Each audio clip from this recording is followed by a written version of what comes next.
എല്ലാവർക്കും നമസ്കാരം. ഹരിപ്രസാദാണ്. അപ്പോൾ ഇന്ന് ഞാൻ പ്രത്യേകമായിട്ട് പറയാൻ പോകുന്ന കാര്യം എല്ലാ നക്ഷത്രക്കാരുടെയും പൊതുവായിട്ടുള്ള വിഷുഫലമാണ് പറയാൻ പോകുന്നത്. രാശിഫലമല്ല പറയുന്നത്. എല്ലാ നക്ഷത്രക്കാർക്കും ഉണ്ടാകാൻ പോകുന്ന, ഇനി വരാൻ പോകുന്ന നമ്മുടെ നക്ഷത്രഫലം. അപ്പം ഇതിന് പ്രകാരം നമ്മുടെ ജാതകപ്രകാരമുള്ള മറ്റ് പ്രായവ്യത്യാസങ്ങളും സമയവ്യത്യാസങ്ങൾക്കും അനുസരിച്ച് ഫലങ്ങളിൽ മാറ്റങ്ങളുണ്ടാകാം. അപ്പം ഈ വിഷു എന്ന് പറയുന്നത് മലയാളികളെ സംബന്ധിച്ചിടത്തോളം ഒരു പുതുവർഷമാണ് ജ്യോതിശാസ്ത്ര പ്രകാരം. അതിനാൽ തന്നെ ഈ വർഷം ജ്യോതിഷപ്രകാരമുള്ള ഫലവും അതിപ്രധാനമാണ്. 1199 ആണ്ട് മീനമാസം 31-ാം തീയതി, അതായത് ഇംഗ്ലീഷ് മാസം 2024 ഏപ്രിൽ മാസം 13-ാം തീയതി ശനിയാഴ്ച രാത്രി 8:51 കഴികെ മകേര നക്ഷത്രത്തിൻ്റെ 4-ാം പാദത്തിൽ സൂര്യൻ്റെ മേടസംക്രമത്താലുള്ള ഫലമാണ് ഈ പറയുന്ന ജ്യോതിഷഫലം, അതായത് മേട വിഷുഫലം നമ്മൾ പറയുന്നത്. ഏപ്രിൽ മാസം 14-നാണ് നമ്മൾ വിഷു ആഘോഷിക്കുന്നത്. അതിനാൽ അശ്വതി മുതൽ രേവതി വരെയുള്ള നക്ഷത്രങ്ങളുടെ പൊതുവായിട്ടുള്ള ഫലമാണ് ഞാൻ ഇന്നിവിടെ പറയാൻ പോകുന്നത്. ആദ്യമായിട്ട് മേടക്കൂറിനകത്തുള്ള അശ്വതി നക്ഷത്രത്തിൻ്റെ ഫലമാണ് നമ്മൾ പറയുന്നത്. അപ്പോൾ ഇത് പൊതുവായിട്ടുള്ള ഫലങ്ങളാണ്. അതുകൂടാതെ തന്നെ ഈ വരുന്ന ഏപ്രിൽ മാസം 30-ാം തീയതി കഴിഞ്ഞ് മെയ് മാസം 1-ാം തീയതിയോടുകൂടി വ്യാഴത്തിൻ്റെ ഒരു രാശിമാറ്റമുണ്ട്. 2-ാം ഭാവത്തിലേക്കാണ്, ധനസ്ഥാനത്തേക്കാണ്. അശ്വതി നക്ഷത്രക്കാരുടെ 2-ാം ഭാവം എന്ന് പറയും. ഇടവൻ രാശിയിലേക്കാണ് വ്യാഴത്തിൻ്റെ മാറ്റമുള്ളത്. അപ്പോൾ ഈ മാറ്റപ്രകാരം ഈ നക്ഷത്രക്കാർക്ക് പൊതുവെ നല്ല ഒരു ഗുണഫലം ഉണ്ടാകുന്നു എന്നാണ് മേടഫലത്തിൻ്റെ വിഷുഫലം പറയുന്നത്.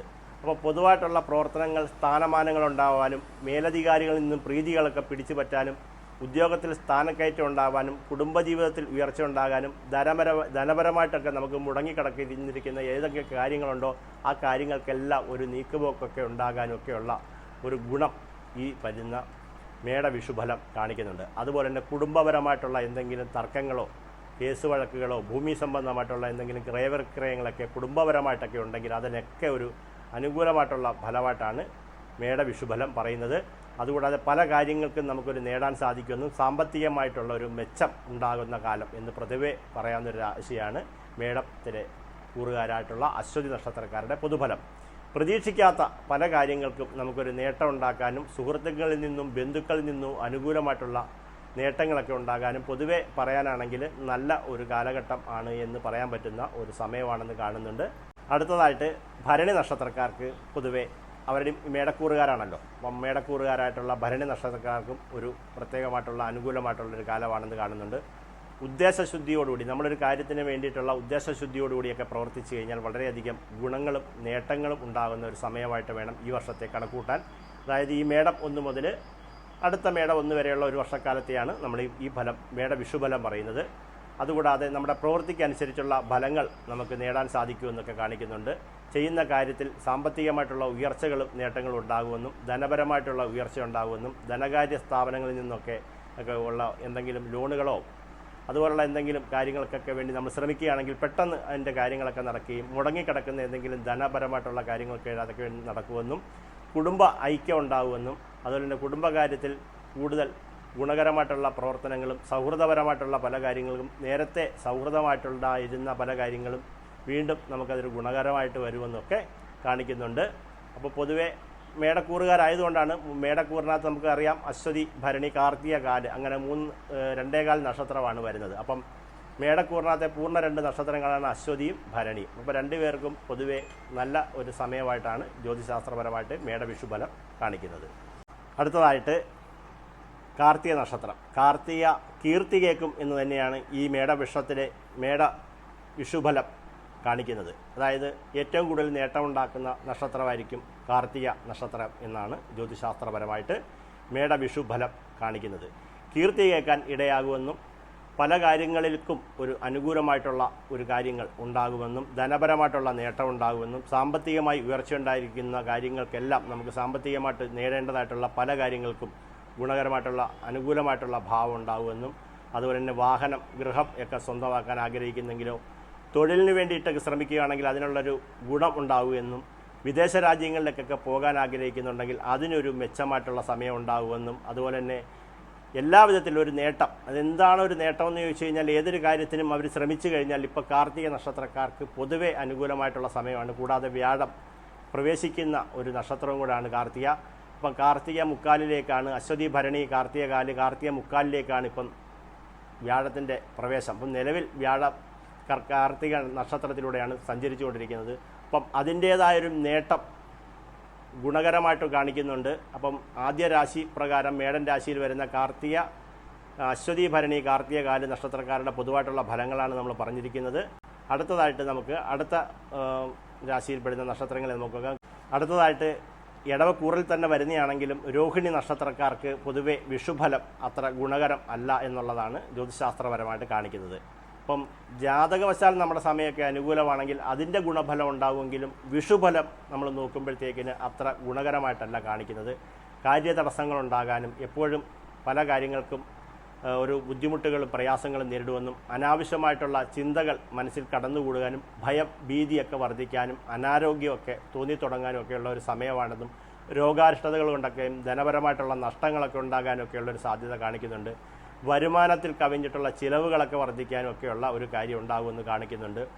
അപ്പം ദോഷം പറയുന്നത് കൊണ്ട് മാത്രമായിട്ട് നമ്മൾ പറയുന്നു വിഷ്ണു ഭഗവാനെ പ്രീതിപ്പെടുത്തുന്നതിന് വേണ്ടിയിട്ടുള്ള വഴിപാടുകൾ കഴിപ്പിക്കുക, വിഷ്ണു ക്ഷേത്ര ദർശനം നടത്തുക, തുളസിമാല ചാർത്തുക, നെയ്യൊഴിച്ച് വിളക്ക് കത്തിക്കുക, അതുപോലെ തന്നെ ഭാഗ്യസൂക്ത പുഷ്പാഞ്ജലി കഴിപ്പിക്കുക. അല്ലെങ്കിൽ രോഗാരിഷ്ടതകളൊക്കെ കാര്യമായിട്ടുണ്ടെങ്കിൽ വിഷ്ണു ഭഗവാന് ധന്വന്തരി മന്ത്രം കൊണ്ട് അർച്ചന ചെയ്യുകയൊക്കെ ചെയ്തു കഴിഞ്ഞാൽ ഒരു നേട്ടം, ഒരു ഗുണകരമായിട്ടുള്ള ദോഷങ്ങളൊക്കെ മാറിയിട്ട് ഒരു ഗുണകരമായിട്ടുള്ള ഒരവസ്ഥ രോഹിണി നക്ഷത്രക്കാർക്ക് ഉണ്ടാകും എന്നാണ് കാണിക്കുന്നത്. അപ്പോൾ ദോഷാനുഭവങ്ങളിൽ നിന്ന് മുക്തി നേടാൻ വേണ്ടിയിട്ട് ഇപ്പോൾ ക്ഷേത്രത്തിൽ പോകാൻ കഴിയാത്തവരുണ്ടെങ്കിൽ, ക്ഷേത്രം എന്ന് പറയുമ്പോൾ നമുക്ക് ക്ഷേത്രത്തിൽ പോയി ഭഗവാനെ കാണണം എന്നുള്ളതല്ല, ഭഗവാൻ നമ്മളോടൊപ്പം എപ്പോഴും ഉണ്ടെന്നാണല്ലോ ജ്യോതിശാസ്ത്രം പറയുന്നത്. പഞ്ചഭൂതാത്മകമായിട്ട് ഭഗവാന്റെ സാന്നിധ്യം നമ്മളോടൊപ്പം എപ്പോഴും ഉള്ളതുകൊണ്ട് ഓം നമോ നാരായണായ, ഓം നമോ നാരായണായ എന്ന് ജപിച്ചാൽ വളരെയധികം നല്ലതാണ് എന്നും പറയുന്നുണ്ട്. ക്ഷേത്രത്തിൽ എല്ലാവർക്കും ജ്യോതിഷപരമായിട്ട് ക്ഷേത്രത്തിൽ പോകൂ എന്നാണല്ലോ പൊതുവെ പറയുന്നത്. അപ്പോൾ ക്ഷേത്രത്തിൽ പോയാലേ ഭഗവാനെ കാണൂ എന്നുള്ളൊരു ചിന്തയിലേക്ക് പുതിയ തലമുറ പോകുന്നുണ്ട്. ആ തെറ്റായ ധാരണകളിൽ നിന്നും നമ്മൾ ഒരു മാറ്റം ഉണ്ടാകണം. ഭഗവാൻ നമ്മളോടൊപ്പമുള്ള വ്യക്തിയാണ്. അപ്പോൾ ആ ഒരു വ്യക്തിക്ക് വേണ്ടിയിട്ടുള്ള പൂജാതി കർമ്മങ്ങളും കാര്യങ്ങളും നമ്മുടെ മനസ്സിൽ നിന്ന് അർപ്പിക്കാൻ പറ്റും. അപ്പോൾ അങ്ങനെ ഒരു പ്രാർത്ഥന നമ്മുടെ മനസ്സിൻ്റെ ഉള്ളിലുണ്ടായാൽ വളരെയധികം നല്ലതാണെന്നും രോഹിണി നക്ഷത്രക്കാർക്ക് പൊതുവെ ആദ്യ പകുതിയാണ് പറയുന്നത്. അത് കഴിഞ്ഞാൽ മാറ്റം വരുന്നുണ്ട്. ഈ വർഷം പകുതിയോടുകൂടി ഒരു മാറ്റം വരുന്നുണ്ട്. അതായത് തുലാം മാസത്തോടുകൂടിയൊക്കെ നല്ല ഈ പറഞ്ഞിട്ടുള്ള ആദ്യ പകുതിയിലുള്ള ഒരു ദോഷമുണ്ടെങ്കിലും പിന്നീട് അത് മാറിയിട്ട് ഗുണകരമായിട്ടുള്ള കാര്യങ്ങൾ വരുമെന്ന് ജ്യോതിശാസ്ത്രപരമായിട്ട് രോഹിണി നക്ഷത്രക്കാർക്ക് വിഷമിക്കേണ്ടതില്ല. തൽക്കാലം വിഷ്ണു ഭഗവാനെ പ്രാർത്ഥിക്കുക. അതിനുശേഷം വരുന്ന ഒരു 6 മാസം തുലാം മാസത്തോടു കൂടിയൊക്കെ നമുക്ക് ഗുണകരമായിട്ടുള്ള അനുഭവങ്ങളും ധനപരമായിട്ടുള്ള മെച്ചങ്ങളും ഒക്കെ ഉണ്ടാകും എന്നുള്ള കാര്യത്തിൽ ഉറപ്പാണ്. ഇക്കാര്യങ്ങളെല്ലാം വേണ്ട രീതിയിൽ ശ്രദ്ധിക്കുക. അടുത്തതായിട്ട് മകയിര നക്ഷത്രക്കാരുടെ കാര്യം പറയാനാണെങ്കിലും പൊതുവെ ഇച്ചിരി ദോഷം നക്ഷത്രമായിട്ട് കാണിക്കുന്നുണ്ട്. മകയിര നക്ഷത്രക്കാർക്കും പൊതുവെ അല്പം ദോഷം കാണിക്കുന്നുണ്ട്. നക്ഷത്രം ബേസ് ചെയ്താണ് പറയുന്നത്, രാശിപ്രകാരമല്ല. ഇന്നലെ ഞാൻ രാശിപ്രകാരമുള്ള ഫലങ്ങൾ പറഞ്ഞിട്ടുള്ളതിൽ ഗുണദോഷ സമ്മിശ്രമായ ഫലം പറയുന്നുണ്ടെങ്കിലും ഈ രോഹിണി നക്ഷത്രം അതുപോലെ തന്നെ മകയിര നക്ഷത്രക്കാർക്ക് പൊതുവെ അല്പം ആദ്യ പകുതിയുടെ ദോഷമാണ്. അതുകൊണ്ട് മുഴുവൻ ദോഷമാണ്, മൊത്തത്തിൽ പ്രശ്നമാണ് എന്ന് ഞാൻ പറയാൻ ഉദ്ദേശിക്കുന്നില്ല. അങ്ങനെ ഞാൻ കൂടുതലായിട്ട് ദോഷത്തെക്കുറിച്ച് പറയാറില്ല. അതിൻ്റെ കാരണം എന്താണെന്ന് ചോദിച്ചു കഴിഞ്ഞാൽ ഒരു ദിവസവും ഇന്നലത്തെ ദിവസവുമായിട്ട് വ്യത്യാസപ്പെട്ടുകൊണ്ടിരിക്കും. അതായത് ചന്ദ്രൻ്റെ സഞ്ചാരം അതുപോലെയാണ്. സൂര്യൻ്റെ സഞ്ചാരവും ചന്ദ്രൻ്റെ സഞ്ചാരവും അനുസരിച്ച് എല്ലാവർക്കും ദോഷം എപ്പോഴും നിലനിൽക്കത്തില്ല. എപ്പോഴും നല്ലത് മാത്രവും എല്ലാവർക്കും നിലനിൽക്കാത്തതുകൊണ്ട് ദോഷകാഠിന്യത്തെക്കുറിച്ച് നമ്മൾ കുറച്ചാണ് പറയുന്നത്. അപ്പം ഉള്ളതുപോലെ പറയാനാണെങ്കിൽ മകര നക്ഷത്രക്കാർക്ക് ആദ്യ പകുതി രോഹിണി നക്ഷത്രക്കാരുടെ കൂട്ട് അത്ര നല്ലതല്ലെന്നും പ്രതീക്ഷിക്കാത്ത പല നഷ്ടങ്ങളും ഒക്കെ ഉണ്ടാകാനും അതുപോലെ തന്നെ ഈ വഞ്ചനകളിൽ കൂടിയൊക്കെ ധനം നഷ്ടപ്പെടാനും തൊഴിലിന് വേണ്ടിയിട്ടൊക്കെ കൊടുത്തിരിക്കുന്ന പൈസയൊക്കെ ഉണ്ടെങ്കിൽ അങ്ങനെയൊക്കെ ചിലപ്പോൾ നഷ്ടങ്ങളൊക്കെ ഉണ്ടാകാനും കർമ്മ തടസ്സങ്ങൾ തൊഴിൽപരമായിട്ടുള്ള കാര്യങ്ങൾക്കൊക്കെ തടസ്സങ്ങൾ ഒരു 6 മാസം വരെ 6 മാസം എന്ന് പറയുമ്പോഴത്തേക്കിന് ഏകദേശം തുലാം മാസം തുലാം മാസം വരെയൊക്കെയുള്ള ഒരു കാലഘട്ടത്തേക്ക് വരച്ച് ഒരു വിഷമം ഉണ്ടാകുമെന്നും അതുപോലെ തന്നെ നല്ലതും ചീത്തയുമായിട്ടുള്ള പല കാര്യങ്ങൾക്കും ചീത്ത കാര്യങ്ങളൊക്കെ മനസ്സിൽ കൂടുതലായിട്ട് വരാനും ദുർസ്വപ്നങ്ങളൊക്കെ കാണാനും സാമ്പത്തിക നഷ്ടങ്ങൾ ഉണ്ടാവാനും വരുമാനം നമുക്ക് എന്തെങ്കിലും വന്നുകൊണ്ടിരിക്കുന്ന വരുമാനങ്ങളുണ്ടെങ്കിൽ അതിനകത്തൊക്കെ ഇച്ചിരി കുറവ് വരാനും രോഗാരിഷ്ടതകളും വ്യാപാരമൊക്കെ നടത്തുന്നവർക്കാണെങ്കിൽ കുറച്ച് നഷ്ടങ്ങളും ഒക്കെ ആദ്യ പകുതിയിൽ ഉണ്ടാകാനുള്ള സാധ്യതയുണ്ട്. അത് കഴിഞ്ഞാൽ നിങ്ങൾക്കും നേരത്തെ പറഞ്ഞതുപോലെ തന്നെ അശ്വതി നക്ഷത്രക്കാർക്കും കാർത്തിക നക്ഷത്രക്കാർക്കും പറഞ്ഞതുപോലെ തന്നെ ഗുണകരമായിട്ടുള്ള ഒരു മാറ്റം ഈ വരുന്ന തുലാമാസത്തോടു കൂടി ഉണ്ടാകുമെന്ന് തന്നെയാണ് കാണിക്കുന്നത്. ജ്യോതിഷപരമായിട്ട് വിഷമിക്കേണ്ടതില്ല.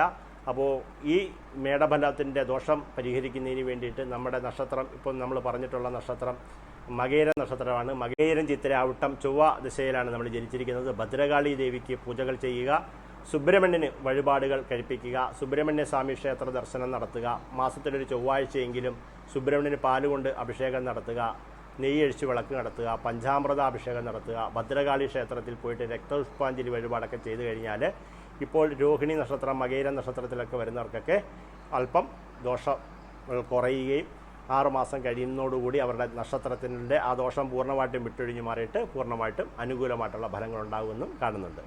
അടുത്തതായിട്ട് തിരുവാതിര നക്ഷത്രക്കാർക്കും ഒരു പൊതുവെ ഒരല്പം ആദ്യ പകുതി അല്പം ദോഷങ്ങൾ കാണിക്കുന്നുള്ളതായിട്ടാണ് ജ്യോതിശാസ്ത്രപരമായിട്ട് കാണിക്കുന്നത്. അപ്പം വ്യാഴത്തിൻ്റെ സ്ഥിതി രാശിപ്രകാരം പറയാനാണെങ്കിൽ നമുക്ക് 12ാം ഭാവത്തിലാണ് വ്യാഴത്തിൻ്റെ സ്ഥിതി വരുന്നത്. ഇടവക്കൂറിലേക്കാണല്ലോ മാറുന്നത്. വ്യാഴം മെയ് മാസം 1-ാം തീയതിയോടുകൂടിയുള്ള രാശിമാറ്റം. അപ്പം 12ൽ നിൽക്കുന്ന വ്യാഴത്തിൻ്റെ ഒരു കാലഘട്ടമാണ് മിഥുന നക്ഷത്രക്കാർക്ക്. അപ്പം മിഥുന നക്ഷത്രമല്ല, നമ്മുടെ മിഥുനക്കൂറിനകത്ത് വരുന്നിട്ടുള്ള നക്ഷത്രക്കാർക്ക് തിരുവാതിര നക്ഷത്രത്തിൻ്റെ പൊതുവായിട്ടുള്ള ഫലമാണ് ഈ പറയുന്നത്. തിരുവാതിര നക്ഷത്രക്കാർക്ക് 12ലാണ് ഇപ്പോൾ വ്യാഴം നിൽക്കുന്നത് നമുക്കറിയാം. ഈ വരുന്ന മെയ് മാസം 1-ാം തീയതിയോടുകൂടി വ്യാഴം 12ാം ഭാവത്തിലേക്ക് മാറുകയാണ്. അപ്പം അതൊരു പൊതുവെ ആ നക്ഷത്രക്കാർക്കും ഒരു ദോഷഫലം പറയുന്നുണ്ട്. വിഷുഫലം അത്ര ഗുണകരമായിട്ടല്ല കാണിക്കുന്നത്. നഷ്ടങ്ങളൊക്കെ ഉണ്ടാകാനും ധനപരമായിട്ട് ക്ലേശങ്ങളുണ്ടാകാനും ചെലവുകൾ വർദ്ധിക്കാനും വരുമാനം കിട്ടിക്കൊണ്ടിരിക്കുന്നത് കുറയാനും മനക്ലേശങ്ങളുണ്ടാകാനും പല കാര്യങ്ങളും നടക്കാതെ വരികയും അതുപോലെ തന്നെ കുടുംബപരമായിട്ടുള്ള കാര്യങ്ങളിലൊക്കെ ഇച്ചിരി അസ്വസ്ഥതകൾ ഉണ്ടാകാനും ദമ്പതികൾ തമ്മിൽ അത്ര ഗുണകരമല്ലാത്തൊരവസ്ഥയുണ്ടാകാനും നേരത്തെ ഉണ്ടായിരിക്കുന്ന എന്തെങ്കിലും കേസ് വഴക്കുകളൊക്കെ ഉണ്ടെങ്കിൽ അതിനൊരിച്ചിരി ദോഷം കൂടുവാനും പണച്ചെലവ് പ്രധാനമായിട്ടും നഷ്ടങ്ങളുണ്ടാകുക നമുക്ക് ഏത് വിധത്തിലുണ്ടാകാം. ഇപ്പോൾ രോഗം വന്നാലും നഷ്ടം ഉണ്ടാകാം. ഒരു കേസ് അപ്രതീക്ഷിതമായി ഉണ്ടായാലും വാഹനം കൊണ്ട് എന്തെങ്കിലും ആപത്തുകളുണ്ടോ അപകടങ്ങളൊക്കെ ഉണ്ടായാലും നമുക്ക് ധനനഷ്ടം ഉണ്ടാകുന്നതിന് വേണ്ടിയുള്ള മാർഗങ്ങളുണ്ടാകും എന്നുള്ളതാണ് ഈ വരുന്ന തിരുവാതിര നക്ഷത്രക്കാരുടെ പൊതുവായിട്ടുള്ള വിഷുഫലത്തിൽ പറയുന്നത്. നിങ്ങൾ വിഷ്ണുവിനും ശിവനും വഴിപാടുകൾ നടത്തുക. അതുപോലെ ഉദ്ദേശിക്കുന്ന കാര്യങ്ങൾ നല്ലപോലെ നടക്കാതെ വരുമ്പോഴത്തേക്കിന് ആ കാര്യതടസ്സങ്ങളൊക്കെ വിട്ടൊഴിഞ്ഞു മാറാൻ മഹാഗണപതിക്ക് വഴിപാടുകൾ ചെയ്യുക. അതുപോലെ തന്നെ പൊതുപ്രവർത്തകരായിട്ടും രാഷ്ട്രീയ പ്രവർത്തകരായിട്ടുള്ള മിഥുനക്കൂറുകാരായിട്ട് വരുന്ന തിരുവാതിര നക്ഷത്രക്കാർക്ക് വളരെയധികം ഒരു ദോഷഫലം കാണിക്കുന്ന ഒരു കാലഘട്ടമാണ്. വ്യാപാരികൾക്കും നല്ലതല്ല. ശിവഭഗവാനെയും വിഷ്ണു ഭഗവാനെയും നല്ലപോലെ പ്രാർത്ഥിക്കുക. തിരുവാതിര ചോതി ചതയം രാഹുർ നക്ഷത്രമാണ്. രാഹുർ ദേവതായിട്ടുള്ള നാഗദൈവങ്ങൾക്ക് വേണ്ടിയിട്ട് യഥാശക്തിയായിട്ടുള്ള മഞ്ഞപ്പൊടി, എണ്ണ, കർപ്പൂരം, ചന്ദനത്തിരി പോലുള്ള വഴിപാടുകളൊക്കെ നടത്തി കഴിഞ്ഞാൽ നമുക്ക് ഒരുവിധപ്പെട്ട ദോഷങ്ങൾക്കൊക്കെ ഒരു പരിഹാരം ഉണ്ടാകുമെന്ന് തന്നെയാണ് വിഷുഫലം കാണിക്കുന്നത്. അടുത്തതായിട്ട് പുണർദ നക്ഷത്രക്കാരുടെ കാര്യമാണ് പറയുന്നത്. പുണർദത്തിൽ കാലും പൂയവും ആയില്യവും വരുന്ന ഒരു രാശി കർക്കിടകൻ രാശിയിൽ വരുന്ന നക്ഷത്രമാണ്. മിഥുനക്കൂറുകാരായിട്ടുള്ള പുണർദ നക്ഷത്രക്കാർക്ക് നേരത്തെ തിരുവാതിരയ്ക്ക് പറഞ്ഞ അതേ ഫലം തന്നെയാണ് വരുന്നത്. അത്ര ഗുണകരമല്ല. അതായത് നിങ്ങളുടെ കൂറ് നിങ്ങൾക്ക് അറിഞ്ഞിരിക്കാമെങ്കിൽ നിങ്ങൾ മിഥുനക്കൂറുകാരാണെങ്കിൽ അത്ര ഗുണകരമായിട്ടുള്ള ഒരു കാലഘട്ടമാണെന്ന് പൂർണ്ണമായിട്ട് പറയാനൊക്കത്തില്ല. എങ്കിൽ പുണർദത്തിൽ കാല് എന്ന് പറഞ്ഞ കർക്കിടകക്കൂറുകാരായിട്ടുള്ള നക്ഷത്രക്കാർക്ക് പൊതുവെ വിഷുഫലം ഗുണകരമായിട്ട് കാണിക്കുന്നുണ്ട്. ഉദ്ദേശിക്കാതെ നമ്മൾ നടപ്പിലാകില്ല അല്ലെങ്കിൽ ഉദ്ദേശിക്കാത്ത പല കാര്യങ്ങളും നടന്നു വരുമെന്ന് തന്നെയാണ് ഇപ്പോൾ കാണിക്കുന്നത്. അതുപോലെ കാര്യതടസ്സങ്ങളുള്ളതെല്ലാം മാറിക്കിട്ടുമെന്നും പണം പല വഴിക്കൂടെയും വന്നു ചേരാനുള്ള ഒരു കാര്യം ഉണ്ടാകുന്നു. സാമൂഹിക രംഗത്തൊക്കെ പ്രവർത്തിക്കുന്നവർക്കും രാഷ്ട്രീയ പ്രവർത്തകരായിട്ടുള്ളവർക്കൊക്കെ വളരെ അനുകൂലമായിട്ടുള്ളൊരു സമയമാണെന്നും കൂട്ടു ബിസിനസ്സൊക്കെ നടത്തുന്നവർക്കൊക്കെ ആണെങ്കിൽ അത് നല്ലതാണെന്നും അതുപോലെ തന്നെ നമുക്ക് ഈ എന്തെങ്കിലും ബിസിനസ്സുകൾ ചെയ്തുകൊണ്ടിരിക്കുകയാണെങ്കിൽ അതിനൊരു പുരോഗതി ഉണ്ടാക്കണമെന്നുള്ളൊരു തോന്നൽ വരികയൊക്കെ ചെയ്യുന്നൊരു നല്ല സമയമായിട്ട് കാണിക്കുന്നുണ്ട്. എങ്കിലും നമ്മുടെ ജാതകപ്രകാരം അഷ്ടമത്തിൽ ശനിയാണെന്ന് നമുക്കറിയാം. അപ്പോൾ അഷ്ടമഭാവത്തിലൊക്കെ ശനി നിൽക്കുന്നതുകൊണ്ടുള്ള ദോഷങ്ങളുണ്ട്. അതുകൂടാതെ ശത്രുക്കൾ വർദ്ധിക്കാനുള്ള ഒരു കാര്യം ഗുരുവായിട്ട് കാണിക്കുന്നുണ്ട്. അപ്പോൾ പുണർദ നക്ഷത്രക്കാർക്ക് മിഥുനക്കൂറുകാരായിട്ടുള്ളവർക്ക് ഇച്ചിരി ദോഷഫലം കാണിക്കുന്നുണ്ടെങ്കിലും കർക്കിടകക്കൂറുകാർക്ക് വളരെയധികം നല്ല സമയമായിട്ട് കാണിക്കുന്നുണ്ട്. അടുത്തതായിട്ട് നമുക്ക് കർക്കിടകക്കൂറിൽ തന്നെയുള്ള പുണർദത്തിൽ മുക്കാലും പൂയ നക്ഷത്രക്കാരുടെ ഫലം നോക്കാം. അടുത്തതായിട്ട് പൂയ നക്ഷത്രക്കാർക്കും നല്ല ഒരു ഗുണകരമായിട്ടുള്ള ഒരു അനുകൂലമായിട്ടുള്ളൊരു ഭാവം കാണിക്കുന്നുണ്ട്. അതായത് കർക്കിടകത്തിൻ്റെ 11ാം ഭാവത്തിലാണ് വ്യാഴത്തിൻ്റെ സ്ഥിതിയും വരുന്നുണ്ട്. അതുപോലെ മേട വിഷു ഫലം വളരെയധികം ഗുണകരമായിട്ടാണ് കാണിക്കുന്നത്.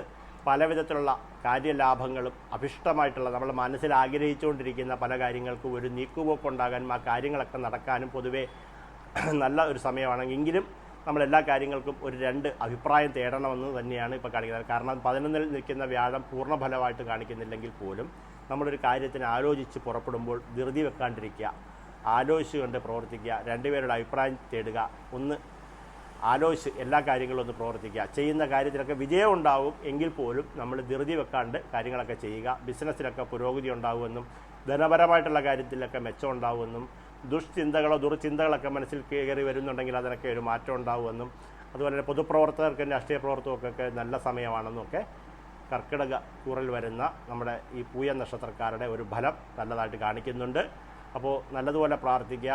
പൂയവനിയുടെ ഉത്രട്ടാതി ശനി ദശയിലാണ്. അപ്പം ശനി അഷ്ടമത്തിൽ നിൽക്കുന്നുണ്ട്. നീരാഞ്ജന വിളക്ക് കത്തിക്കുക, ശാസ്താവിന് എള്ള് പായസം നടത്തുക, ഇങ്ങനെയുള്ള വഴിപാടുകളൊക്കെ ചെയ്ത് ശിവഭജനമൊക്കെ ചെയ്ത് കഴിഞ്ഞാൽ ദോഷങ്ങളുള്ളതൊക്കെ ഒഴിഞ്ഞു മാറുമെന്ന് തന്നെയാണ് കാണിക്കുന്നത്. അടുത്തതായിട്ട് ആയില്യ നക്ഷത്രക്കാർക്കും പൊതുവെ നല്ല ഒരു സമയമായിട്ട് 11-ൽ തന്നെയാണല്ലോ വ്യാഴം. ആയില്യ നക്ഷത്രക്കാർക്ക് കർക്കിടകൂറുകാരിൽ വരുന്ന നക്ഷത്രമാണ് ആയില്യ നക്ഷത്രം. ആയില്യ നക്ഷത്രക്കാർക്കും പൊതുവെ നല്ല സമയമായിട്ടെന്ന് കാണിക്കുന്നുണ്ട്. ഉദ്ദേശിച്ച പല കാര്യങ്ങളും നടത്തിയെടുക്കാൻ പറ്റുമെന്നും കുടുംബ ജീവിതത്തിലൊരു സമാധാനം ഉണ്ടാവുമെന്നും അതുകൂടാതെ നമ്മുടെ കുടുംബപരമായിട്ടുള്ള കാര്യങ്ങൾക്കൊക്കെ ഒരു ഗുണകരമായിട്ടുള്ള ഒരു ലാഭം ഉണ്ടാകാനുള്ള സമയമൊക്കെയാണെന്നും ഭൂമി സംബന്ധമായിട്ടുള്ള എന്തെങ്കിലും തർക്കങ്ങളൊക്കെ ഉണ്ടെങ്കിൽ അതൊക്കെ വിട്ടൊഴിഞ്ഞു മാറാനും കൃഷിയൊക്കെ ചെയ്യുന്നുണ്ടവരോ പശുവിനെയൊക്കെ വളർത്തുന്നവരൊക്കെ ഉണ്ടെങ്കിൽ അവർക്കൊക്കെ നല്ല ഒരു നേട്ടം ഉണ്ടാകുന്നൊരു കാലഘട്ടമാണെന്നും ലാഭകരമായിട്ടുള്ള പല കാര്യങ്ങളും നമുക്ക് തൊഴിൽപരമായിട്ടൊക്കെ എന്തെങ്കിലുമൊക്കെ മുടങ്ങിക്കിടപ്പുണ്ടെങ്കിലോ സാമ്പത്തിക പ്രയാസങ്ങളൊക്കെ ഉണ്ടെങ്കിൽ അതൊക്കെ വിട്ടൊഴിഞ്ഞു മാറുമെന്നും അതുപോലെ തന്നെ കിട്ടാതെ കിടക്കുന്ന ധനങ്ങളൊക്കെ ഉണ്ടല്ലോ, കിട്ടണമെന്ന് വിചാരിക്കുന്നതും കിട്ടാൻ തടസ്സപ്പെട്ട് കിടക്കുന്ന ധനങ്ങളൊക്കെ ഉണ്ടെങ്കിൽ അതൊക്കെ കിട്ടുമെന്നും ഒക്കെ നല്ലപോലെ കാണിക്കുന്നുണ്ട്. വീട് പണിയൊക്കെ നല്ലതുപോലെ പൂർത്തിയാക്കാൻ പറ്റുമെന്നും ഒക്കെ കാണിക്കുന്നുണ്ട്. അപ്പം വീടോ വസ്തുവൊക്കെ വാങ്ങിക്കാനൊക്കെ ഉദ്ദേശിക്കുന്നുണ്ടെങ്കിൽ അതിനൊക്കെ ഒന്ന് ശ്രമിച്ചു കഴിഞ്ഞാൽ പെട്ടെന്ന് ആ കാര്യങ്ങളൊക്കെ നടക്കുമെന്നൊക്കെ കാണിക്കുന്നുണ്ട്. നിങ്ങളുടെ ദേവത നേരത്തെ പറഞ്ഞ കണക്ക് നാഗദൈവങ്ങളാണ്. നാഗദൈവങ്ങൾക്കും ശിവക്ഷേത്രത്തിലും യഥാശക്തി വഴിപാടുകൾ കഴിപ്പിക്കുക. നാഗദൈവങ്ങൾക്ക് മഞ്ഞപ്പൊടി, എണ്ണ, കർപ്പൂരം, ചന്ദനത്തിരി, പാൽപ്പായസം വഴിപാടുകളൊക്കെ കഴിപ്പിക്കുക. അല്ലെങ്കിൽ 100 പാലും വഴിപാട് കഴിപ്പിക്കുക. ഇല്ലെങ്കിൽ രാഹുർദോഷശാന്തി പൂജയൊക്കെ കഴിപ്പിക്കുക. ശിവക്ഷേത്രത്തിൽ ജലധാര, ഭാഗ്യസൂക്ത, അഘോരമന്ത്ര പുഷ്പാഞ്ജലിയൊക്കെ കഴിപ്പിക്കുക. കൂളത്തുമാല ചാർത്തുക. നെയ്വിളക്കൊക്കെ കത്തിച്ചു കഴിഞ്ഞാൽ ആയില്യ നക്ഷത്രക്കാർക്ക് ഇപ്പോഴത്തെ ഈ മേട വിഷുഫലത്തിൻ്റെ ദോഷങ്ങളൊക്കെ വിട്ടൊഴിഞ്ഞു മാറുമെന്നും ഗുണകരമായിട്ടാണ് കാണുന്നെങ്കിലും ദോഷങ്ങളൊക്കെ വിട്ടൊഴിഞ്ഞു മാറുമെന്ന് കാണുന്നുണ്ട്. അടുത്തതായിട്ട് മകൻ നക്ഷത്രത്തിൻ്റെ പൊതുവായിട്ടുള്ളൊരു ഫലമാണ് പറയുന്നത്. അവർക്ക് ഒരു നല്ല സമയമാണ്. അതായത് ചിങ്ങം രാശിയിലാണല്ലോ, ചിങ്ങക്കൂറിലാണല്ലോ ഈ നക്ഷത്രം ഉള്ളത്. മകം പൂരം ഉത്തരത്തിൽ കാലും നടക്കുന്ന ഒരു നക്ഷത്രമാണ് മകം. അപ്പം മകൻ നക്ഷത്രക്കാരുടെ 10-ാം ഭാവത്തിലേക്കാണ് വ്യാഴത്തിൻ്റെ സ്ഥിതി. 7-ാം ഭാവത്തിൽ ശനി ഉള്ളതുകൊണ്ട് ഇപ്പം നിലവിൽ കണ്ടകശനി ദോഷം അനുഭവിക്കുന്നുണ്ടെങ്കിൽ പോലും നമ്മുടെ ജാതകപ്രകാരം ഈ മേട വിഷുഫലം വളരെയധികം ഗുണകരമായിട്ട് കാണിക്കുന്നുണ്ട്. 7-ൽ ശനി നിൽക്കുന്നുണ്ട്. ദാമ്പത്യപരമായിട്ടുള്ള കാര്യങ്ങൾക്കൊരു ദോഷം ഉണ്ടാകുമെന്ന് പറയുന്നുണ്ട്. അതുകൂടാതെ ഈ കലഹങ്ങൾ, ഭാര്യാഭർത്തൃ കലഹങ്ങളുണ്ടാകാനും നേരത്തെ വിവാഹമോചനം പോലുള്ള കേസുകളൊക്കെ നടക്കുന്നുണ്ടെങ്കിൽ അത് കൂടുതൽ രൂക്ഷമാകാനൊക്കെ ഉള്ളൊരു സാധ്യതയുള്ളൊരു സമയമായിട്ട് കാണിക്കുന്നുണ്ട്. എങ്കിലും ധനപരമായിട്ടുള്ള നേട്ടങ്ങളുണ്ടാകാനും കർമ്മപുരോഗതി, തൊഴിൽപരമായിട്ടുള്ള പുരോഗതി, എവിടെ നിന്ന് പണം ആഗ്രഹിച്ചാലും അതിനൊക്കെ കിട്ടാനുള്ളൊരു സാധ്യതയുള്ള സമയമാണെന്നും കുടുംബ സ്വത്തുക്കളൊക്കെ തടസ്സപ്പെട്ട് കിടപ്പുണ്ടെങ്കിൽ അതൊക്കെ കിട്ടുമെന്നും ഭൂമി വിൽപ്പനയൊക്കെ നടന്നിട്ട് അതിൽ നിന്നൊക്കെ ധനയോഗം ഉണ്ടാവുമെന്നും പൊതുപ്രവർത്തകരുടെ മേഖലയിലൊക്കെ നടക്കുന്നവർക്കൊക്കെ അതീവമായിട്ടുള്ള ഗുണകരമായിട്ടുള്ളൊരു ഫലമാണെന്നൊക്കെയാണ് പൊതുവെ കാണിക്കുന്നത്. എങ്കിലും പല സ്ഥാനമാനങ്ങളൊക്കെ നമുക്ക് കിട്ടാനൊക്കെ ഉള്ളൊരു യോഗം കാണിക്കുന്നുണ്ടെങ്കിൽ നേരത്തെ പറഞ്ഞതുപോലെ തന്നെ നമ്മുടെ ആ 7-ാം ഭാവത്തിലെ ശനിയുടെ ദോഷം മാറുന്നതിന് നീരാഞ്ജന വിളക്ക് കത്തിക്കുക, ഗണപതി ഹോമം ചെയ്യിക്കുക, ഗണപതിക്ക് നാളികേരം ഉടയ്ക്കുക, കറുകമാല ചാർത്തുക, നെയ്യൊഴിച്ച് വിളക്ക് കത്തിക്കുക, മോദകം വഴിപാട് നടത്തുക, അങ്ങനെയൊക്കെയുള്ള സൂക്ത അർച്ചനകളൊക്കെ ഗണപതിക്ക് ഭഗവാന് നടത്തുക, നാഗദൈവങ്ങളെ പ്രീതിപ്പെടുത്തുക, ഇങ്ങനെയൊക്കെയുള്ള വഴിപാടുകൾ ചെയ്തു കഴിഞ്ഞാൽ വളരെയധികം ഉത്തമമായിട്ടാണ്. മകൻ നക്ഷത്രക്കാർക്ക് പൊതുവെ നല്ല സമയമായിട്ടാണ് കാണിക്കുന്നത് എങ്കിൽ പോലും ശനിയുടെ ദോഷം നിൽക്കുന്നതുകൊണ്ട് ഒരു പൂർണ്ണമായിട്ടുള്ളൊരു ഫലം കാണിക്കുന്നില്ല. അതായത് നമുക്കൊരു ബോൾ എടുത്തു കഴിഞ്ഞാൽ ഒരു ഭാഗത്തുനിന്ന് വെട്ടമടിക്കുന്നുണ്ട്, ഒരു ഭാഗത്ത് വെട്ടമില്ലാത്തൊരവസ്ഥ നിൽക്കുകയാണെങ്കിൽ നമുക്കൊരു ഭാഗം ഇരുണ്ടിരിക്കും, ഒരു ഭാഗം നല്ല പോലെ ഇരിക്കും എന്ന് പറഞ്ഞവർക്ക് നമുക്ക് അങ്ങനൊരു അവസ്ഥയാണ് ഇപ്പം നിൽക്കുന്നത്. ഒരു പൂർണ്ണമായിട്ടുള്ളൊരു മാറ്റം എങ്കിലും ഈ വരുന്ന വർഷം പകുതിയോടുകൂടിയൊക്കെ ഒരു മാറ്റം വരുന്നതായിട്ടും കാണിക്കുന്നുണ്ട്. അടുത്തതായിട്ട് പൂരം നക്ഷത്രക്കാർക്ക് നമ്മൾ പറയാനാണെങ്കിൽ ചിങ്ങക്കൂറുകാരാണല്ലോ. അപ്പോൾ ചിങ്ങക്കൂറുകാർക്കും മകൻ നക്ഷത്രത്തിന് പറഞ്ഞ പോലുള്ള ഫലം തന്നെയാണ് കൂടുതലായിട്ട് കാണിക്കുന്നത്. പൊതുവേ നല്ല സമയമാണ്. കർമ്മത്തിലേക്ക് വ്യാഴത്തിൻ്റെ ഒരു മാറ്റം ഉണ്ടാകുന്നുണ്ട്. ചെയ്യാൻ ഉദ്ദേശിക്കുന്ന പല കാര്യങ്ങളും സാധിച്ചെടുക്കുമെന്ന് തന്നെയാണ് കാണിക്കുന്നത്. തടസ്സപ്പെട്ട് കിടക്കുന്ന കാര്യങ്ങളും നടന്നു വരുമെന്നും ആരോഗ്യപരമായിട്ടൊക്കെ ഗുണകരമായിട്ടെന്നും അതുപോലെ തന്നെ പങ്കാളിയായിട്ടുള്ള അഭിപ്രായ വ്യത്യാസം നേരത്തെ മകത്തിന് പറഞ്ഞതുപോലെ തന്നെ ദാമ്പത്യ പ്രശ്നങ്ങളും കാര്യങ്ങളൊക്കെ ഉണ്ടാകുമെന്നും അതുപോലെ തന്നെ വിചാരിക്കാത്ത സമയത്ത് പല കാര്യങ്ങൾക്കും ഒരു മാറ്റം, വിചാരിക്കാതിരിക്കുന്ന പല കാര്യങ്ങളും നമ്മൾക്ക് നടക്കത്തില്ല എന്ന് വിചാരിച്ചിരുന്ന പല കാര്യങ്ങളും നടന്നു വരാനുള്ള കാര്യങ്ങളുണ്ടാകുന്നു. പക്ഷേ ചിലവ് കുറച്ച് വർദ്ധിക്കുന്ന ഒരു അവസ്ഥയുണ്ടാകും. കാരണം എന്താണെന്ന് ചോദിച്ചു കഴിഞ്ഞാൽ കേതു 2-ാം ഭാവത്തിൽ കേതുവിൻ്റെ സ്ഥിതി ഉള്ളതുകൊണ്ട് ധനം വരുന്നുണ്ടെങ്കിലും അതിനനുസരിച്ച് ചിലവ് വളരെയധികം കൂടിക്കൊണ്ടിരിക്കും. കച്ചവട മേഖലയിലൊക്കെ പ്രവർത്തിക്കുന്നവർക്കൊക്കെ വളരെ നല്ലതാണെന്നും ബിസിനസ്സിന് ഒക്കെ നല്ലതാണെന്നും തൊഴിലിന് വേണ്ടിയിട്ട് കാത്തിരിക്കുന്നവരുണ്ടെങ്കിൽ നിങ്ങൾക്ക് അനുകൂലമായിട്ടുള്ളൊരു വർഷമായിട്ടാണ് നമുക്ക് കാണിക്കുന്നത്. അതുപോലെ തന്നെ എല്ലാ വിധത്തിലുള്ള ഒരു അനുകൂല ഫലം കാണിക്കുന്നുണ്ടെങ്കിൽ നേരത്തെ മകത്തിന് പറഞ്ഞതുപോലുള്ള ചില ദോഷങ്ങളും കൂടെ ഈ നക്ഷത്രക്കാർക്ക് ഇപ്പോൾ കാണിക്കുന്ന ഒരു സമയമാണെന്നും ബന്ധുക്കളിൽ നിന്നൊക്കെ സഹായം ലഭിക്കുമെന്നൊക്കെ കാണിക്കുന്നുണ്ട്. എങ്കിൽ പോലും രണ്ടാം ഭാവത്തിൽ നിൽക്കുന്ന കേതുവിൻ്റെ സ്ഥിതി അല്പം സൂക്ഷിക്കേണ്ട ഒരു സ്ഥിതി വിശേഷമുണ്ട്. ധനപരമായിട്ടുള്ള മെച്ചം കിട്ടാൻ ഇച്ചിരി പ്രയാസം ഉണ്ടാകുമെങ്കിലും ഏഴാം ഭാവത്തിൽ നമ്മുടെ ശനിയുടെ ദോഷമുള്ളതുകൊണ്ടും ഗുണത്തേക്കാൾ ദോഷങ്ങൾക്കും പ്രാധാന്യം ഒരുപോലെ വരുന്ന ഗുണദോഷ സമ്മിശ്ര ഫലമെന്ന് പറയും. അതായത് നമുക്കൊരു പൂർണ്ണ രൂപത്തിൽ നമുക്കൊരു അനുകൂല ഫലം പറയാൻ പറ്റുന്നൊരവസ്ഥയല്ല നമുക്കിപ്പോൾ ചിങ്ങക്കൂറുകാർക്ക് കാണിക്കുന്നത്. കാരണം രണ്ട് സൈഡിൽ നിന്നും ആക്രമണം നിൽക്കുന്ന ഒരു സമയമായിട്ട് കാണിക്കുന്നുണ്ട്. വ്യാഴത്തിൻ്റെ ഒരു ഫലം നല്ല ഗുണമായിട്ട് കാണിക്കുന്നുണ്ടെങ്കിൽ പോലും നമുക്ക് ദോഷങ്ങൾക്ക് ഇച്ചിരി കാഠിന്യം കൂടുതലായിട്ടുണ്ട്. അപ്പം നല്ല രീതിയിൽ വഴിപാട് കഴിക്കുക. പൂരം നക്ഷത്രത്തിൻ്റെ അധിപതി ശുക്രനാകുന്നു. ശുക്രന് വേണ്ടിയിട്ട് ദേവീക്ഷേത്രത്തിൽ വെള്ളപ്പൂ കൊണ്ട് പുഷ്പാഞ്ജലിയൊക്കെ കഴിപ്പിക്കുക, പാൽപ്പായസം നിവേദിപ്പിക്കുകയൊക്കെ ചെയ്തു കഴിഞ്ഞാൽ വളരെ നല്ലതാണ്. മഹാലക്ഷ്മി ഗായത്രിയൊക്കെ ഉണ്ട്, അപ്പോൾ അതൊക്കെ ചൊല്ലിയാൽ വളരെ നല്ലതാണെന്നും കാണുന്നുണ്ട്. അടുത്തതായിട്ട് അത്തം നക്ഷത്രക്കാർക്ക് അത്ര ഗുണകരമായ അവസ്ഥ കാണിക്കുന്നില്ല. അതായത് കേതുവിൻ്റെ സ്ഥിതി നിലവിലുണ്ട്. അത് കൂടാതെ തന്നെ ആറാം ഭാവത്തിലേക്ക് വ്യാഴത്തിൻ്റെ സ്ഥിതിയും നിൽക്കുന്ന ഒരവസ്ഥ നിലവിൽ ഉണ്ട്. അപ്പോൾ പൊതുവെ അത്തം നക്ഷത്രക്കാർക്ക് അത്ര ഗുണകരമല്ല. പ്രവൃത്തി കാര്യങ്ങളിലെല്ലാം തടസ്സം ഉണ്ടാകും. എന്ത് കാര്യങ്ങൾക്കും തടസ്സം ഉണ്ടാകും. ബന്ധുജനങ്ങളായിട്ടുള്ളവരും വിരോധമായിട്ട് മാറും. ഏതെങ്കിലും വിധത്തിലുള്ള കാര്യങ്ങളൊക്കെ നടക്കാനുള്ളതിനൊക്കെ തടസ്സങ്ങളുണ്ടാകും എന്നാണ് കാണിക്കുന്നത്. ദോഷാനുഭവങ്ങൾക്കായിരിക്കും ഈ ഒരു വർഷം പകുതിയോടുകൂടി എന്ന് പറഞ്ഞാൽ ഒരേ ഗ്രഹം ഒരു സ്ഥലത്ത് തന്നെയല്ലല്ലോ നിൽക്കുന്നത്. അപ്പോൾ മാറി മാറി മാറി മാറി പോയിക്കൊണ്ടേ ഇരിക്കുന്നതിനനുസരിച്ച് നമുക്കൊരു 6 മാസത്തോടു കൂടി ഈ വരുന്ന മേടം മുതൽ 6 മാസത്തോളം വരെ നമുക്ക് ഇച്ചിരി ദോഷ സമയം ഉണ്ടാകുമെങ്കിലും അത് കഴിഞ്ഞൊരു മാറ്റം നമുക്ക് പ്രതീക്ഷിക്കാം. പിന്നെ അപകീർത്തികരമായിട്ടുള്ള കാര്യങ്ങളൊക്കെ ഉണ്ടാവും. മനസ്സിന് യാതൊരു സ്വസ്ഥതയും ഉണ്ടാകത്തില്ല എന്ന് കാണിക്കുന്നുണ്ട്. ധനപരമായിട്ടുള്ള കാര്യങ്ങൾക്കൊക്കെ ഒരു തടസ്സം ഉണ്ടാകുമെന്ന് കാണിക്കുന്നുണ്ട്. മംഗല്യ കാര്യങ്ങൾക്കൊക്കെ ശ്രമിക്കുന്നവർ പറ്റുന്നെങ്കിൽ ഒരു 5-6 മാസത്തേക്ക് കാര്യങ്ങളൊക്കെ ഒന്ന് മാറ്റി വെച്ചതിന് ശേഷം ഒരു ദൈവാധീനം നോക്കിയിട്ട് കാര്യങ്ങളൊക്കെ നടത്തുന്നത് നല്ലതായിരിക്കും. കുടുംബ പ്രശ്നങ്ങളൊക്കെ ഉണ്ടാവാനും കുടുംബ ദുരിതങ്ങളുണ്ടാവാനും ധനനഷ്ടങ്ങളുണ്ടാകാനും ഏതെങ്കിലും കാര്യം നടക്കാൻ ഉദ്ദേശിച്ചിരിക്കുന്നെങ്കിൽ അത് നടക്കുന്ന വക്കുവരെ എത്തിയിട്ട് അത് മുടങ്ങിപ്പോകാനൊക്കെയുള്ള സാധ്യതയുണ്ടെന്നും ശത്രുതക്കാരൊക്കെയുള്ള വർദ്ധിക്കാനൊക്കെയുള്ള സമയമാണെന്നും ഒക്കെ കാണിക്കുന്നുണ്ട്. അത്തം നക്ഷത്രക്കാർക്ക് അത്ര ഗുണകരമായിട്ടുള്ള ഒരു സമയം കാണിക്കുന്നില്ല. കൂറുഫലം വെച്ചുകൊണ്ടാണ് അത്തം കന്നിക്കൂറിനകത്ത് വരുന്ന നക്ഷത്രക്കാർക്കുള്ള പൊതുവായിട്ടുള്ള ഫലം അത്ര ഗുണകരമായിട്ടല്ല.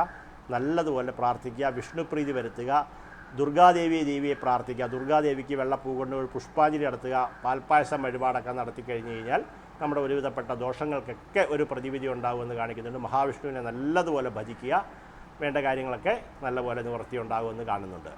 അതുപോലെ തന്നെയാണ് ചിത്തിര നക്ഷത്രക്കാർക്കും അത്ര അനുകൂലമായിട്ടുള്ളൊരു സമയമല്ല. നേരത്തെ പറഞ്ഞ ഉത്തരത്തെ മുക്കാൽ അത്തം നക്ഷത്രക്കാർക്ക് പറഞ്ഞ അതേപോലത്തെ ഒരു സമയമാണ്. അവർക്ക് നല്ല കാര്യങ്ങൾക്ക് ഒന്നും ഒരു അനുകൂലമായിട്ട് പറയാൻ പറ്റുന്നില്ല. കന്നിക്കൂറിൽ വരുന്ന ചിത്തിരയുടെ കാര്യമാണ് പറയുന്നത്. അപ്പം ചിത്തിര കന്നിക്കൂറുകാർ നക്ഷത്രക്കാർക്ക് ഇച്ചിരി ദോഷ സമയമുണ്ട്.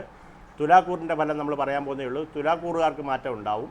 ചിത്തിര അരയായിട്ടുള്ള ആളുകൾക്ക്, കന്നിക്കൂറിൽ ജനിച്ചിട്ടുള്ള ആളുകൾക്കാണെങ്കിൽ ഇപ്പോൾ ദോഷ സമയമാണെന്നും പല കാര്യങ്ങൾക്ക് തടസ്സം ഉണ്ടാകുമെന്നും അതുപോലെ വിവാഹ കാര്യങ്ങളൊക്കെ ഉണ്ടെങ്കിൽ അത് വീണ്ടും താമസിക്കാനൊക്കെയുള്ള സാധ്യതയുള്ളതായിട്ടൊരു സമയമാണ് കാണിക്കുന്നത്. അതുപോലെ സുഹൃത്തുക്കളിൽ നിന്നും നമ്മൾ വിചാരിച്ചിരിക്കാത്ത പല ആളുകളിൽ നിന്നും നമുക്ക് മോശകരമായിട്ടുള്ള അനുഭവങ്ങളും മനസ്സിന് വിഷമമുണ്ടാകുന്ന പല കാര്യങ്ങളും ഉണ്ടാകുമെന്നും അപവാദം കേൾക്കേണ്ടതായിട്ട് വരുമെന്നും മനക്ലേശം, സ്വസ്ഥതക്കുറവ്, പാഴ്ചെലവൊക്കെ ഉണ്ടാകുമെന്നും ശത്രുദുരിതം, രോഗാരിഷ്ടതകളൊക്കെ വർദ്ധിക്കുമെന്നൊക്കെ കാണിക്കുന്നുണ്ട്. മുന്നിട്ടിറങ്ങുന്ന പല കാര്യങ്ങൾക്കും ഒരു ചെറിയ ഒരു തടസ്സം, വിചാരിച്ച കാര്യങ്ങളൊക്കെ നടക്കാൻ ഇച്ചിരി പ്രയാസമുള്ളതായിട്ടും ഉദ്ദേശിച്ച കാര്യങ്ങളിൽ നിന്നും നമ്മൾ ഉദ്ദേശിക്കുന്ന നേട്ടം ഉണ്ടാകത്തില്ലെന്നും ഒക്കെ കാണിക്കുന്നുണ്ട്. നമുക്കും പറയുന്നത് നേരത്തെ മനക്ലേശങ്ങൾ വിട്ടൊഴിഞ്ഞു മാറാൻ വിഷ്ണു ഭജനം നല്ലതാണെന്നും നമ്മുടെ നക്ഷത്രപ്രകാരം ചിത്തിര മകേരം ചിത്തിര വിട്ട ചൊവ്വാദശയാണല്ലോ. അപ്പം ചൊവ്വാദശയിൽ ജനിക്കുന്ന നക്ഷത്രക്കാരുടെ ദശാനാഥൻ ചൊവ്വയായതുകൊണ്ട് സുബ്രഹ്മണ്യ ഭജനം നടത്തുക, സുബ്രഹ്മണ്യ പ്രീതി വരുത്തുക, ഭദ്രകാളി ഭജനമൊക്കെ നടത്തി വഴിപാടുകളൊക്കെ നടത്തിയിട്ട് ദോഷങ്ങളെ മാറ്റാൻ ശ്രമിക്കുന്നത് നല്ലതായിരിക്കും.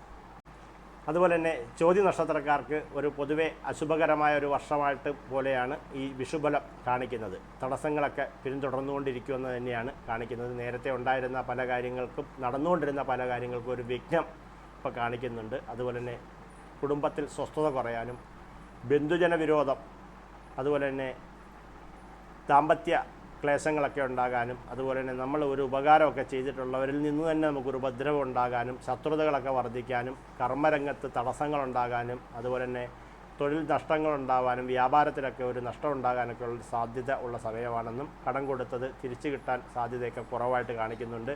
ബന്ധുജന വിരോധം കാര്യമായിട്ടുണ്ടാകാനും പൊതുവേ നല്ലതുപോലെ പ്രാർത്ഥിക്കുക. ഈ വിഷുഫലം ചോദ്യ നക്ഷത്രക്കാർക്ക് തിരുവാതിര ചോദിച്ച അദ്ദേഹം രാഹു ആണല്ലോ. അപ്പം നാഗദൈവങ്ങൾക്ക് യഥാശക്തി വഴിപാടുകളൊക്കെ കഴിപ്പിക്കുക, നൂറും പാലും വഴിപാട് നടത്തുക, ശിവക്ഷേത്ര ഭജനം നടത്തുക, ഇങ്ങനെയൊക്കെയുള്ള കാര്യങ്ങൾ ചെയ്തുകൊണ്ട് ചോദ്യ നക്ഷത്രക്കാരുടെ ഈ ഒരു വർഷത്തെ മേടവിഷു ഫലത്തിൻ്റെ ദോഷങ്ങളെ ഒന്ന് മറികടക്കാൻ വേണ്ടി ശ്രമിക്കുന്നത് നല്ലതായിരിക്കുമെന്ന് കാണിക്കുന്നുണ്ട്.